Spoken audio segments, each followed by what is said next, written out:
Welcome, viewers, to another installment of the Imperfect Homeowner by the Imperfect Podcasters, Wesley, Jen, and we've got a special guest today, Garrett, with Fireman's First Lawn Care. We're going to do a little chat about lawnmowers and lawnmower accessories today. So, oh, yes. Yeah. propane accessories. But first, I wanted to share a little story, and this might be funny for you people that know how to trim trees. With this storm we just had, or windstorm, I don't know what you want to call it. We have a probably 20-something-year-old Bradford pear in our backyard. We had two. One of them perished last year. A couple of years ago, yeah. And then this one was our only shade.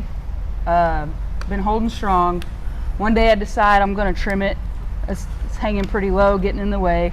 Knocking us out when we're mowing. Yeah. So I decide I got this. It's simple, right? So I don't know how to properly prune trees. I just start hacking limbs all the way off. So there's like a whole hunk of limb just sitting there. No buds, no nothing like that. Definitely a hack job. Yeah. It looks like I split its wig. Like just ugly haircut, part down the middle, all that good stuff. So he's like, it should be fine, we're good. Well, that windstorm came through last night, and or the other night, Sunday night. Yeah. Yeah, just laid it over. It quit. The tree quit, said, I'm not doing this anymore. I don't want to be here anymore. I'm ugly. I don't like it. I'm out. Yeah, that's what it looked like. So, like, I don't know if we can zoom into that. Take it up there and show the camera. Yeah, it the whole half of the tree just said, nah, dog, I'm out. Wow. Here we go. Yeah. So now we've lost both Bradford Pears and no shade anymore. So is Wesley going to plant you two more? Well, that's the thing. I don't know anything about buying matured trees or anything like that. So. Yeah, so I know something I hadn't talked to you much about, but Bradford Pears do have a shelf life. Like they do have an end of life. So softer core. Yeah, they're a softer tree. They're actually, if I remember right, of course, I used to own a mowing business back in high school and just outside of.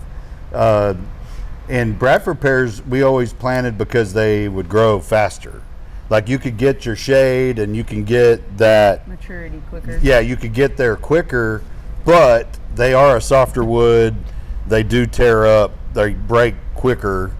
I feel like I should have known this because I was distraught that I just murdered this tree we've had for forever. You could have like filled me in while I'm in my crisis. I even was going to make a sappy post about it. I was so sad. And here I am learning that it was probably gone before then. Yeah, it was actually probably its end of life. It's 20 plus years old. I mean, it looked like that top branch, it's pretty good size. Well, there was a knot there too. Yeah, and I think when it went down, the rest couldn't take the weight, and like, I'm done, I can't do this, and they all break. You said that was God's hand clapping the window, and I was like, I don't think so. That sounded like a tree. Yeah, because it got really windy. I just thought it was sideways rain, hitting the back. It wasn't even raining. It wasn't raining. It Nope. was a gosh dang Bradford pear break-in. So we might call you, finish it off for us. Yeah. Yeah. So, yeah, sorry you had to go through that. Yeah, it's all right. That really sucks. But moving on, we're going to let Garrett tell us a little bit about his business and what he does. So your name is Fireman's First Lawn Care. Yes, ma'am. So what's the background of that?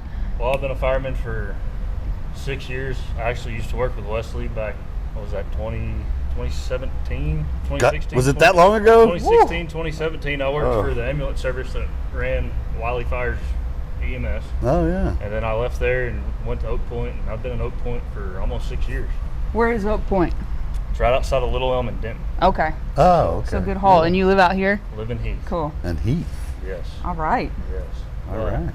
So the name kind of originated, firemen, we all have, Wesley's got Firehouse Heating Air, everybody, all the firemen, it's either first alarm or whatever. And I said, what about Fireman's First? And It's kind of That's stuck with it. stuck with it. Yeah.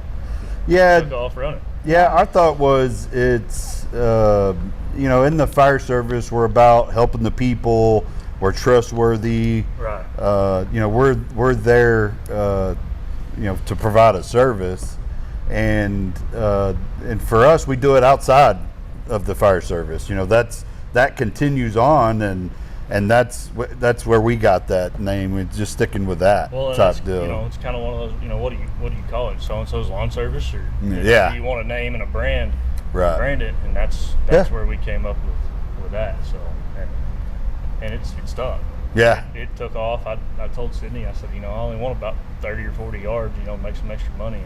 Yeah. Before I knew it. Yeah, wildfire. Yeah, that's what happened to me too. Yeah. I told her, I was like, hey, I'm just going to work on friends and families AC, right. And here we are. Yep. Right. You saw how busy it was this morning. So, well, cool. Well, let's dive into some stuff for the imperfect homeowner to to little tips and tricks that we could do when it comes to the lawn care, lawn maintenance, and stuff like that. I know that this time of the year we're seeing, kind of the spring, which it feels like summer, that we're seeing a lot of weeds, right? Like it's that spring weeds that's coming out.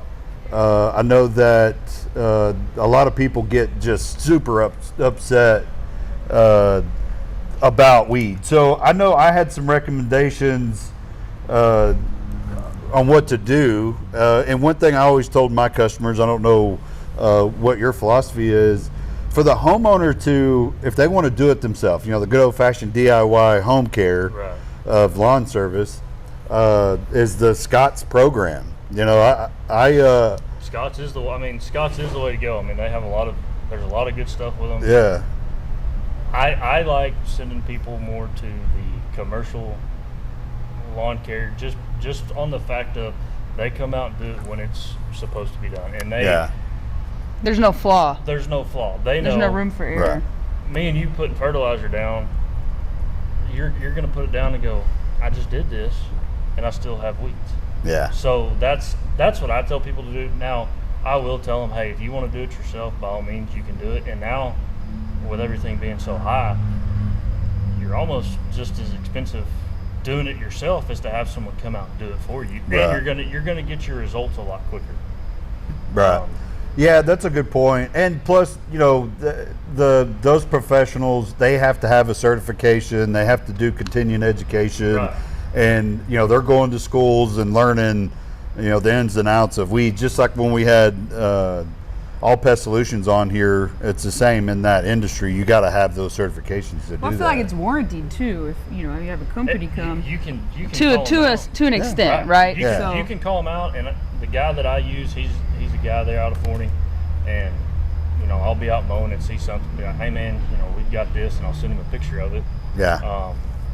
And we've looked into going into the spraying route, but it's just not the right time, Yeah, I found that it's about what your niche is, like what is it, as a business owner, like what is it you want to do and be great at that, and the thing is, you get so many people that'll call, you put lawn care on the side of your truck, and you go out, everybody will call you and be like, hey, I want it on. It's like, well, I only do this part. So in my mind, I'm sitting here, I'm like, I could, instead of sending them to so-and-so, I could take care of them, and it's all in-house. But now you're talking more equipment, more crews, another truck. There's so much that goes into it, and is it worth it? Sure. Yeah. I mean, that's a good point.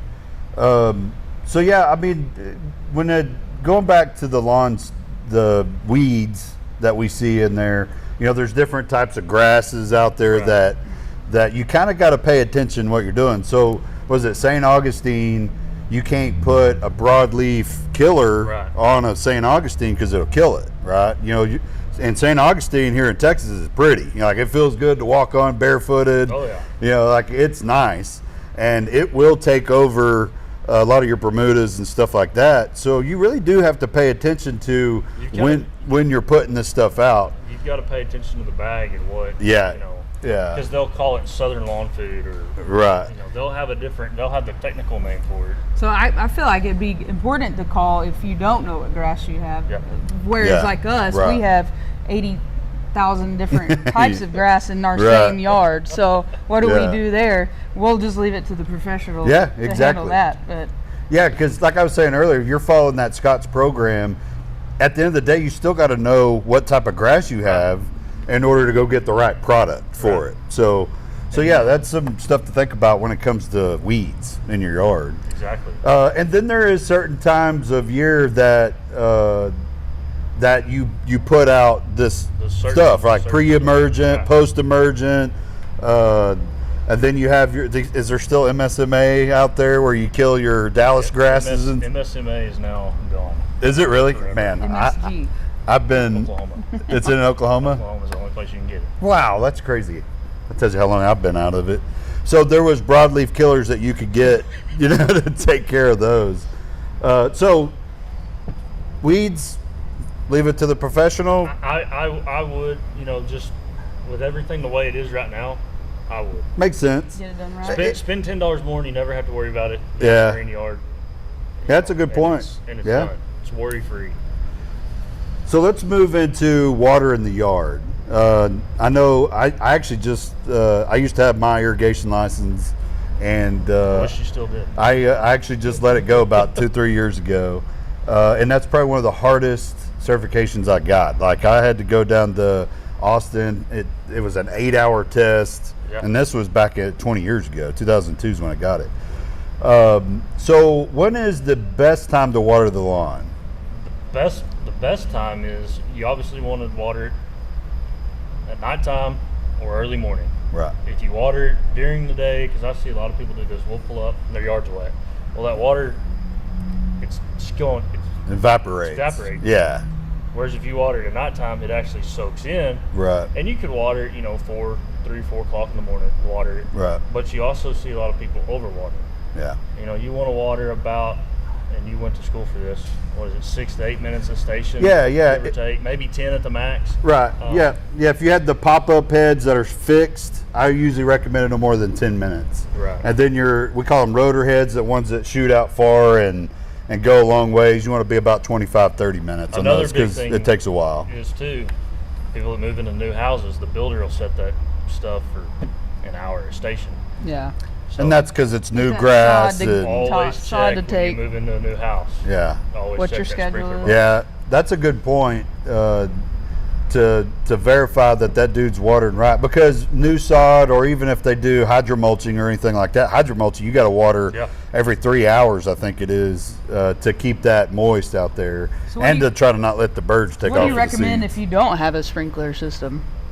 Buy Buy the hookup. have Buy the some water hand hose, water. yeah. yourself. Because I might be out there 3 a.m. watering my lawn. I Yeah. mean, what I do is I tell a lot of if you have a sprinkler system, hey, set it for that time. Other than that, water it early in the morning, late in the evening. Okay. You don't want to water it at noon when the sun's all the way up there. Right. So if you can catch it before when the sun's coming up, 7 o'clock, 8 o'clock, you can still get quite a bit of that. So what about in the rainy months? What's our water look like then? So a lot of these systems will actually have a rain sensor on them, A lot of them won't. and it'll shut it down. It'll shut the system down. So you want to make sure that's working. Obviously, if you're doing it yourself and you're getting a lot of rain, Yeah. don't drag your water You're hose good. out. Yeah. You're good. Okay. Yeah, you're good. You're good for probably a week or so. Right. Yeah, and I always told everybody that a lawn sprinkler system typically only takes care of about 3 or 4 inches Right. of the grass or of the It's dirt mostly underneath just it. just It's to get by. You still have to have these big rains that come in, that deep soaking rain. Well, you get the nutrients from the rain. Right. You're just Water. You go out there and pour this bottle of water on it, and that's really what you're doing with the sprinkler Yeah. system. It's like us in our bodies. We need Right. electrolytes Yeah. and stuff like that. Yeah, exactly. So yeah, I mean there is a little bit of a science to it. You're right. It's early in the morning, or late at night, middle of the night. And one thing they taught us in the irrigation license side of things is your wind factors. During the day, the wind is blowing a lot faster and harder because of the heat. So you're just watering the air. So then sometimes. your sprinklers will blow off to another area, and typically in the middle of the night it's not as much wind, Still. and you could get the good coverage of it as well. So That's the big thing, is just getting the nutrients. Getting as much water to it, and then letting the rain. yeah, The rain. I mean, man, I see people water their yard and it's never green, and it rains and it's like, oh, Yeah. wow. Yeah, there it you is. actually have grass. right. Yeah, so good watering tips is just get out there, look at your if you have a sprinkler system, make sure you have it set right. I always told everybody about 3 times a week is typically good. Monday, Wednesday, Friday is a good, depending on what day you're mowing your lawn guy doesn't like it when the sprinkler's going. No. So yeah, you just kind of got to think about that, because even if you're watering it in the middle of the night and the lawn guy's coming at 8 o'clock in the morning, it's still wet. It's still wet, and that's Makes when a you little get ruts and stuff. So yeah, something else I wanted to kind of chat about. I know we're probably 15 minutes or so into this, so we got another 5 minutes kind of chat. When it comes to the actual mowing part of things, there is directions. That's right, change in directions. He already knew it was So there is a science behind that. There's a couple things with it. So change of directions. Why would you do that? The biggest thing is you mow it the same way every week. If you're using a zero turn, whatever you're using, you're going to essentially be running over the same spot in that yard. So you're creating ruts. So you're creating ruts and you're killing the grass. Also, cutting it different ways helps the grass grow. I mean, you go get a haircut, you don't cut your hair the same way. Yeah, you may do the same 3 on the top, 2 on the side, whatever, but they're going to change it up.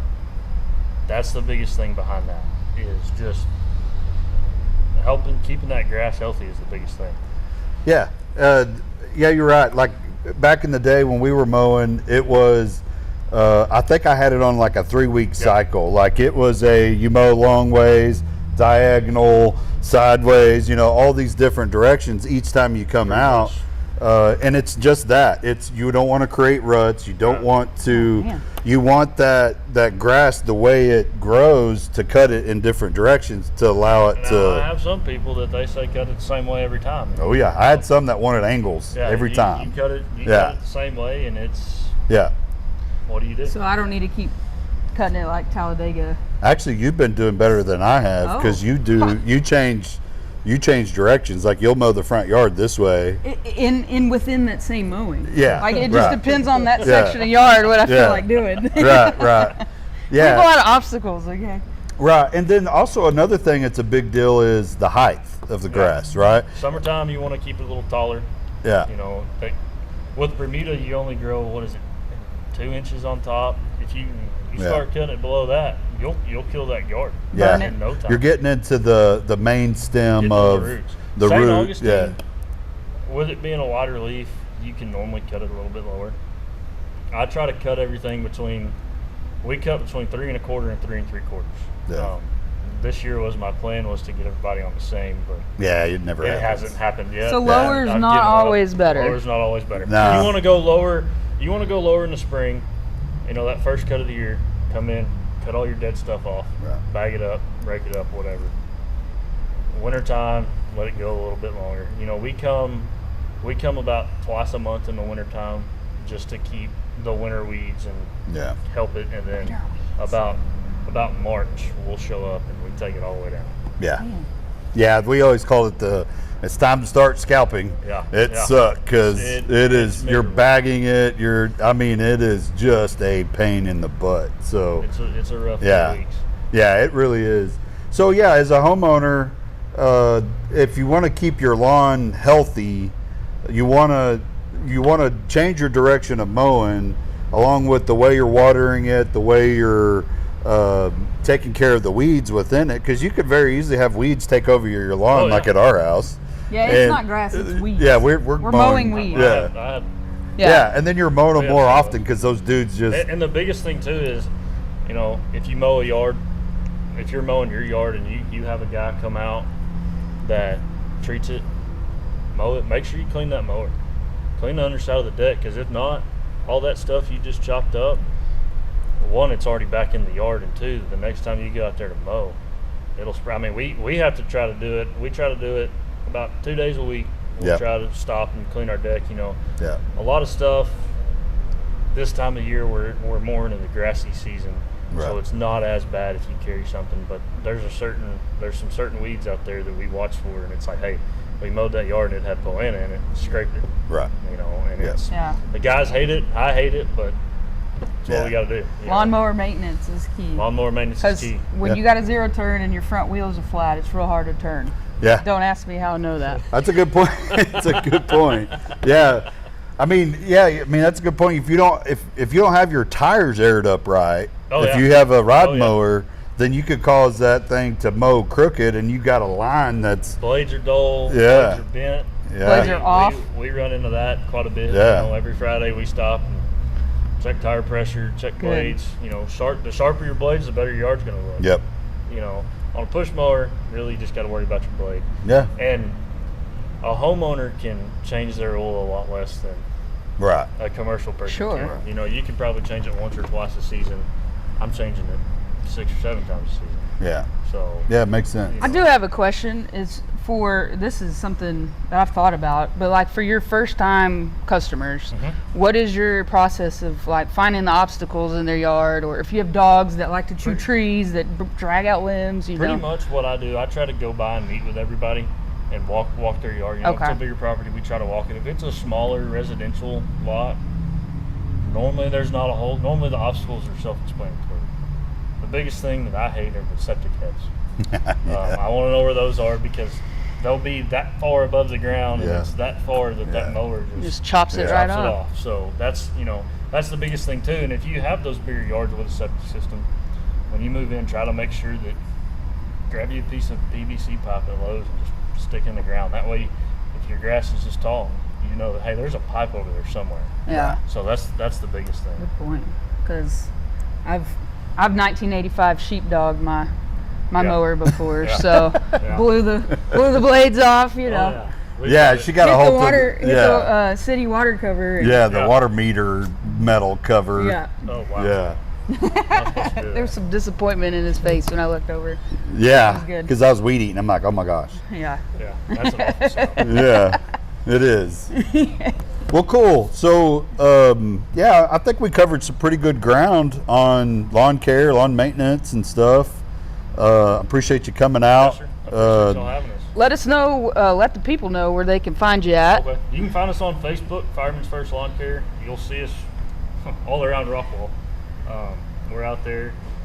You know, feel free to give us a call and we can get you taken care of.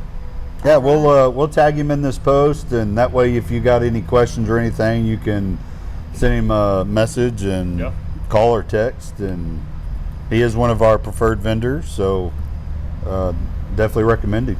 So yeah. Garrett, we appreciate you coming out again. Yes, if you like this video, subscribe to our channel, comment, share, like, send some funny stories that you have about your lawn care down in the comments.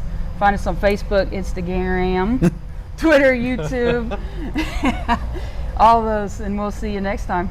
See you later.